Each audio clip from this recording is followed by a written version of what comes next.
विरोध करने पर एक देसी पिस्टल उन्होंने निकाल लिया, क्योंकि रात के पौने 10 बजे के आसपास का टाइम था। तो जो कंडक्टर था वो भी डर के मारे एकदम से बस के अंदर भाग गया। और जैसे ही वो दूसरा राउंड फायर करने की कोशिश कर रहा था, इतने में ही अपराधी ने पुलिस को देखा और अपराधी बस से उतर के भागने लग गया। उनके पास से एक देसी पिस्टल जो है वो बरामद करी गई है, और एक जो बुलेट जो फायर करी थी उसका खाली खोखा भी बरामद किया गया। फिर दिन में आज अग्रतर कार्रवाई करते हुए गोलू राम को भी पुलिस के द्वारा अरेस्ट किया गया है। राजधानी रांची के अरगोड़ा में चलती बस के चालक से रंगदारी मांगने और फायरिंग करने वाले सनसनीखेज मामले में पुलिस ने बड़ी कार्रवाई करते हुए 4 अपराधियों को गिरफ्तार कर लिया है। गिरफ्तार आरोपियों के पास से सोने जैसा चमकदार पिस्टल, जिंदा कारतूस और घटना में इस्तेमाल सामान भी बरामद किया गया। बताया जा रहा है कि अपराधियों ने बस चालक को डराने के लिए फायरिंग की थी और लगातार रंगदारी की मांग कर रहे थे। घटना के बाद पूरे इलाके में दहशत का माहौल बन गया था। रांची पुलिस ने त्वरित कार्रवाई करते हुए तकनीकी जांच और छापेमारी के बाद सभी आरोपियों को दबोच लिया। आप जानते हैं कि बसेस की नो एंट्री रहती है 10 बजे तक। तो अरगोड़ा चौक से थोड़ा सा पीछे एक जो बस थी, जीवन ज्योति नामक जो स्लीपर बस है जो रांची से पटना चलती है, वो अरगोड़ा चौक से थोड़ा सा पहले खड़ी थी और वो वेट कर रहा था कि 10 बजे नो एंट्री खुलेगी और फिर उसके बाद मैं बस को आगे बढ़ाऊंगा। जब वो बस को वहाँ खड़ी करके वेट कर रहा था, तो तीन अपराधी अचानक से बस के अंदर चढ़े, पैसेंजर के रूप में वो बस के अंदर चढ़े। और उन्होंने क्या किया, उन्होंने एकदम से ड्राइवर को डराने धमकाने में लोग लग गए, और ड्राइवर के विरोध करने पर एक देसी पिस्टल उन्होंने निकाल लिया। क्योंकि रात के पौने 10 बजे के आसपास का टाइम था। तो जो कंडक्टर था वो भी डर के मारे एकदम से बस के अंदर भाग गया, और फिर वहाँ पर उन्होंने उससे पैसे की मांग करनी शुरू करी।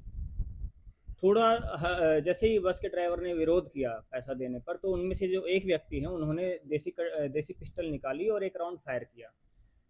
फॉर्चुनेटली वो राउंड जब उन्होंने वो राउंड फायर किया, तो उन्होंने अपना सिर नीचे कर लिया जो बस के ड्राइवर हैं, और वो राउंड बस की विंडो से बाहर चला गया।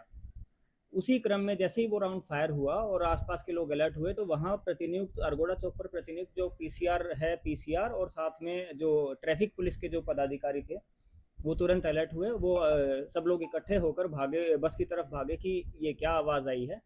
और जैसे ही वो दूसरा राउंड फायर करने की कोशिश कर रहा था, इतने में ही अपराधी ने पुलिस को देखा और अपराधी बस से उतर के भागने लग गया।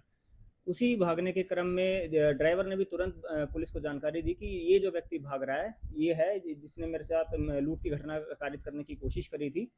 तो पुलिस वाले जो 3 हमारे पुलिस ऑफिसर्स थे, उन्होंने जो मेन व्यक्ति थे जिनके पास से पिस्टल थी, उसको ऑन द स्पॉट अरेस्ट किया, और उसके पास से जो पिस्टल है उसको भी वहाँ पर जब्त किया गया।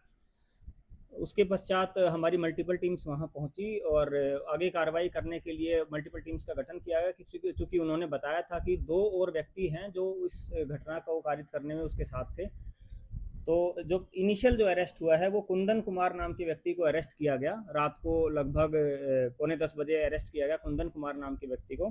उनके पास से एक देसी पिस्टल जो है वो बरामद करी गई है, और एक जो बुलेट जो फायर करी थी उसका खाली खोखा भी बरामद किया गया। रात को फिर मल्टीपल टीम्स बना के जो उनके 2 साथी थे उनके खिलाफ रेड्स इनिशिएट करी गई, और लेट नाइट जो है अभिजीत कुमार उर्फ अन्नी सिंह, उनको जो है गिरफ्तार किया गया कुंदाग इलाके से। हनी सिंह, अभिजीत कुमार उर्फ हनी सिंह को गिरफ्तार किया गया रात को कुंदाग इलाके से। और फर्दर रेड्स को कंटिन्यू करते हुए अर्ली मॉर्निंग नितिन पांडे जो हैं, जो उनके तीसरे साथी हैं, उनको गिरफ्तार किया गया बिरसा नगर पंडरा थाना अंतर्गत बिरसा नगर एरिया से उनको गिरफ्तार किया गया। जब तीनों से फिर दोबारा जब पूछताछ करी गई, तो इनके द्वारा कुंदन कुमार के द्वारा बताया गया कि एक गोलू राम नाम के आदमी है, गोलू जो है उन्होंने ही जो वेपन का जो सोर्स उनसे पूछा गया, तो उन्होंने बताया कि गोलू राम ने ही उनको वेपन दिया था।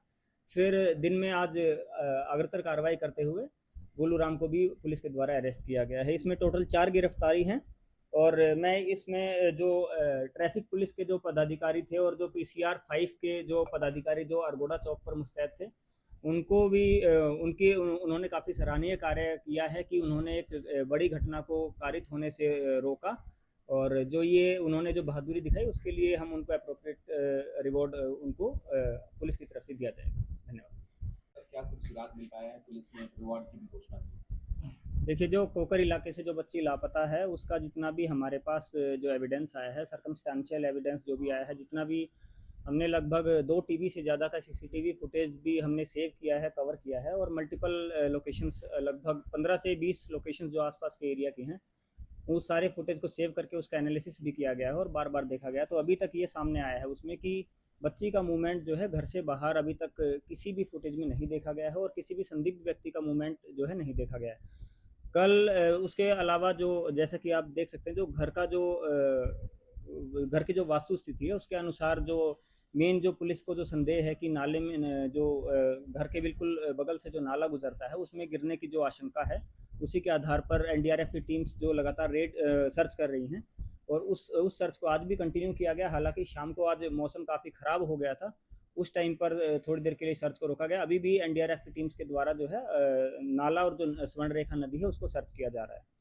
साथ ही साथ हम ये भी बताना चाहेंगे कि कल रात को भी परिवार के साथ बैठ के दोबारा से कुछ सीसीटीवी फुटेजेस को चेक किया गया था। उसके आधार पर परिवार तथा पुलिस ने भी एक बाइक के ऊपर शक जाहिर किया था। हालांकि आज सुबह उस बाइक के ओनर को, उसके मालिक और जो राइडर जो भी थे, उनको बुलाकर वेरीफाई किया गया, और परिवार ने बताया कि हम इन लोगों को जानते हैं, और उनके ऊपर परिवार ने फिर शक करने से इनकार कर दिया है। जो हमारी टीम्स है, सर्च वाली टीम्स है, सीसीटीवी फुटेज वाली टीम्स हैं, वो अभी भी अलग अलग जो दूर के एरिया की जो फुटेजेस हैं उनको चेक कर रहे हैं। हालांकि अभी तक किसी भी तरह की बच्ची के घर से बाहर निकलने की जो रास्ते हैं उसकी अभी तक हम पुष्टि नहीं कर सकते। कुछ ऑर्गन बरामद हुए थे, उसका क्या कुछ अपडेट है? कल फ्लैश और बोन्स कुछ बरामद हुए थे, उनको अग्रतर कार्रवाई के लिए जो है आगे हॉस्पिटल भेजा गया है, और साथ ही साथ उसकी डीएनए सैंपलिंग हेतु आगे की कार्रवाई के लिए उसको भेजा जा रहा है। उसमें हम अभी कंफर्म कुछ भी नहीं बता पाएंगे। जो हमारा, चूँकि कुछ भी हमारी रिकवरी अगर होती है ऐसे मामले में, तो हर चीज़ उसको पुलिस संदेह की नज़र से ही देखती है, और जब तक वो ऑफिशियल रिपोर्ट्स नहीं आ जाती हैं तब तक हम उसमें कुछ कंफर्म नहीं कर पाएंगे। साथ ही साथ हम ये भी बताना चाहेंगे कि वो जो फ्लैश और बोन्स की जो रिकवरी हुई है उसके पश्चात पुलिस के द्वारा सर्च रोका नहीं गया है। आज भी सर्च पुलिस के द्वारा जारी है, और जो एनडीआरएफ की टीम्स हैं वो भी आज भी वो सर्च कंटिन्यू कर रहे हैं। धन्यवाद। हाँ जी, बिल्कुल। जो कुंदन कुमार जो हैं, इनका एक आपराधिक इतिहास भी रहा है। ये चुटिया थाना अंतर्गत, चुटिया थाना केस नंबर 109/23 में ये पहले मर्डर केस में जेल जा चुके हैं, जो कुंदन कुमार हैं। और ये काफ़ी इन्होंने, ये जब इनको अरेस्ट किया गया तो ये काफ़ी नशे की हालत में थे। इन्होंने थोड़ी देर पहले ही, घटना को कारित करने से पहले थोड़ी देर पहले इन्होंने शराब का सेवन किया था, और उसी नशे में ये लोग दोबारा से इस टाइप की घटना को कारित करने का प्रयास कर रहे थे।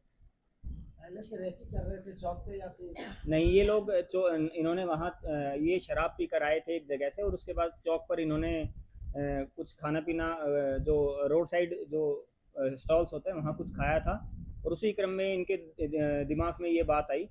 इनके द्वारा ये भी बताया गया कि जो वेपन है, घटना कारित करने से आधा घंटा पहले ही जो ये गोलू राम नाम के व्यक्ति हैं, ये इनको वेपन देकर गए थे। तो नशे की हालत में इनको वेपन रिसीव हुआ। इन्होंने वेपन लेने के बाद इस तरह का इनके मन में ख्याल आया कि ऐसी घटना को कारित करके लूट को अंजाम देते हैं और कुछ पैसे ठग लेते हैं।